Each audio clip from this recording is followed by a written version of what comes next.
La atmósfera básicamente contiene el gas que nos permite vivir a nosotros, que es el oxígeno.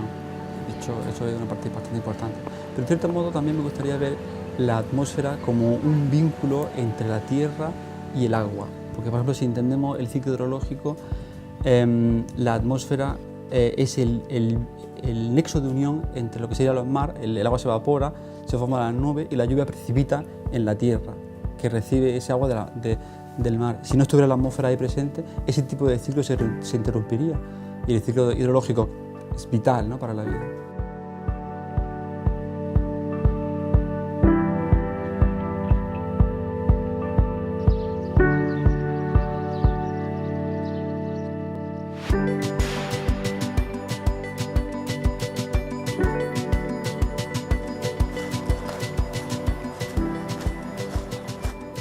El Grupo de Física de la Atmósfera de la Universidad de Granada investiga principalmente las emisiones de CO2 en la atmósfera, investiga también el efecto del material particulado que hay en su dispersión en la atmósfera sobre el intercambio de energía que hay entre la superficie terrestre y la atmósfera, y también estamos ahora empezando la investigación sobre la formación de las gotas de agua y los cristales de hielo con respecto a la influencia que tiene el aerosol en estos procesos.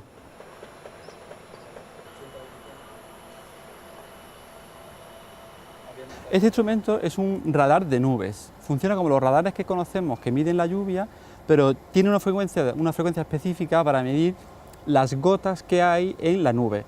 Nos permite establecer un perfil de la nube y a través de ciertos algoritmos nos permite conocer información como, por ejemplo, la distribución del tamaño de la gota, la base y el tope de la nube, así como la velocidad de estas partículas que hay dentro de la nube. Esto es información muy interesante para entender cómo funciona la nube y cuál va a ser su evolución.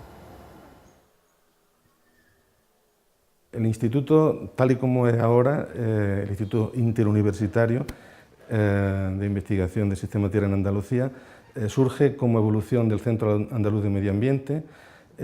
Oficialmente se constituye en 2011 y en ese momento, digamos, los retos que se plantean son abordar el estudio de lo que se llama sistema Tierra, sería básicamente pues, estudios centrados en la atmósfera, en la corteza terrestre, en la hidrosfera y también en todos los ecosistemas que podemos encontrar en ella. El instituto va evolucionando y ahora mismo el carácter interuniversitario lo asociamos a que tenemos Córdoba, Jaén y Granada. Pues vamos a ver, ¿pero se ha quedado enganchado como a media o...? Sí. Nos encontramos en el túnel de viento de capa límite de Lista.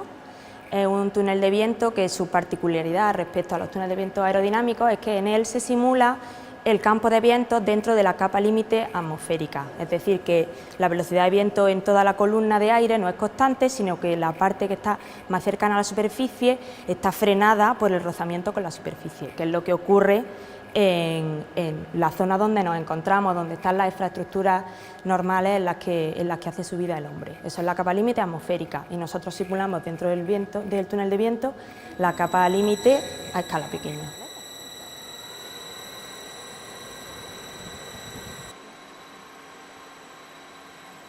Investigamos en cómo interacciona este campo de vientos con campos de aerogeneradores para saber cómo se modifica el campo de vientos cuando pasa por un campo de aerogeneradores.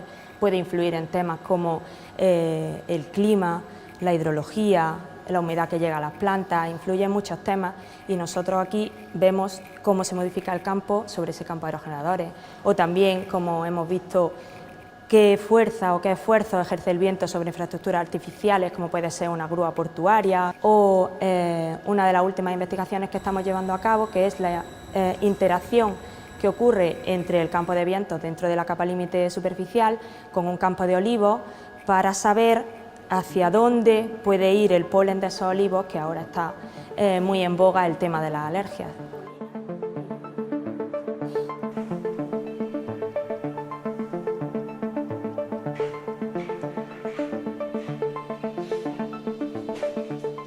Bueno, aquí tengo el modelo, ¿vale? Que ya hemos hecho los primeros experimentos. Hemos ejecutado unos cuantos años nada más, desde el 93 al 2006, y ya hemos terminado con los primeros resultados. ya los hemos mandado a revisión y tal. En el Laboratorio de Ecología del Centro Andaluz de Medio Ambiente lo que hacemos básicamente es investigar los efectos del cambio global sobre los ecosistemas de alta montaña y llevamos básicamente 3 líneas de investigación, una sobre toda la gestión de la información que se genera por los distintos seguimientos de los efectos del cambio global en Sierra Nevada, por otro lado el mantenimiento y la puesta en marcha del seguimiento a largo plazo de distintos procesos ecológicos, midiendo la humedad del suelo, midiendo distintos parámetros ambientales para ver cómo cambian con el cambio climático, y por otro lado llevamos a cabo modelización de distintos procesos que tengan implicación para la gestión de los recursos naturales.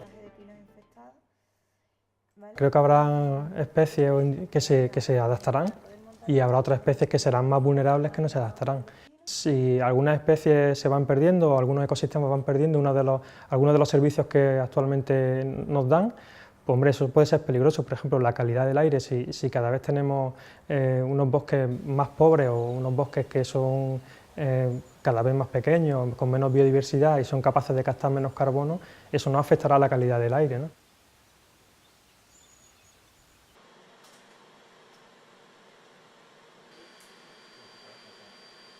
En este laboratorio nos dedicamos a estudiar las propiedades del aerosol atmosférico con técnicas de medida in situ.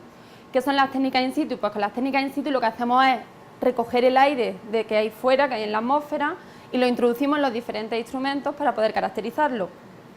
La gran ventaja que tienen las técnicas in situ es que nos permiten conocer todas las propiedades prácticamente del aerosol, sus propiedades químicas, composición, tamaño del aerosol, concentración, y también sus propiedades ópticas, que son muy importantes para estudiar su impacto sobre el clima.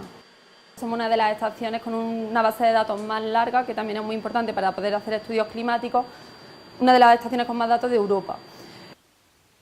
Nos hemos ido moviendo también a Sierra Nevada por el interés que tiene el estudio del aerosol en la formación de nubes.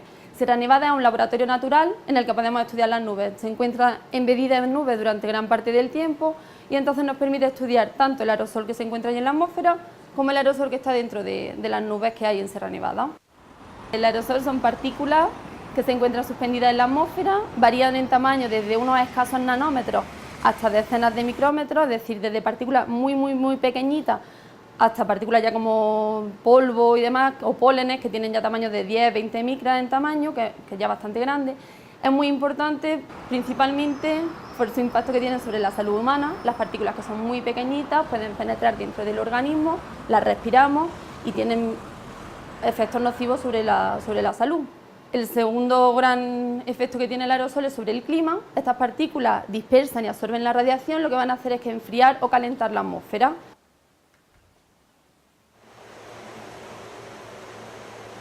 Nos encontramos en el canal de interacción atmósfera-océano del ISTA.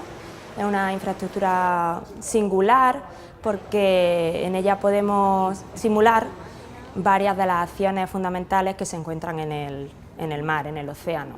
En esta infraestructura simulamos oleaje, tenemos también generación de corrientes y tenemos lluvia. Estamos trabajando en un proyecto de investigación en concreto sobre influencia del cambio climático en los frentes costeros urbanos, playas, paseos marítimos, todas esas zonas en las que las zonas urbanas están directamente conectadas con el mar. Hay algo que es evidente, que es el ascenso del nivel del mar, que se está viendo que realmente está ocurriendo. No se sabe si va a ser esos 2 metros que están diciendo o será menos, pero que está ascendiendo el nivel del mar es real, que se está calentando es real y que nos va a afectar porque, especialmente en Andalucía, nuestras costas están saturadas de urbanización, están saturadas de injerencias del humano con la costa, y ese ascenso, las costas no van a estar preparadas para asumirlo, porque la costa en realidad es algo en movimiento, la costa está viva, por decirlo de alguna manera, y si el nivel del mar asciende, si no hay ninguna urbanización, pues seguramente la costa se iría hacia atrás, se retraería y no pasaría nada. El problema es que hemos construido directamente encima de las playas y ahí es donde vamos a tener un problema en el futuro.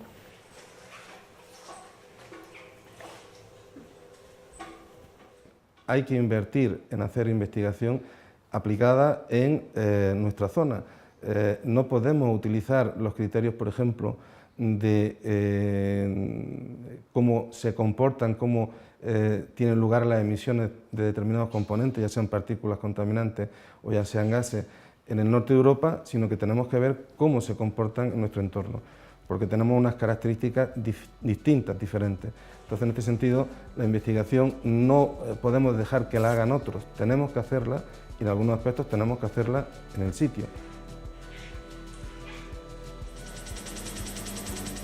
Nosotros nos encontramos sumergidos en la atmósfera, somos como peces, pero en la atmósfera, entonces todo lo que ocurre en ella nos afecta directamente.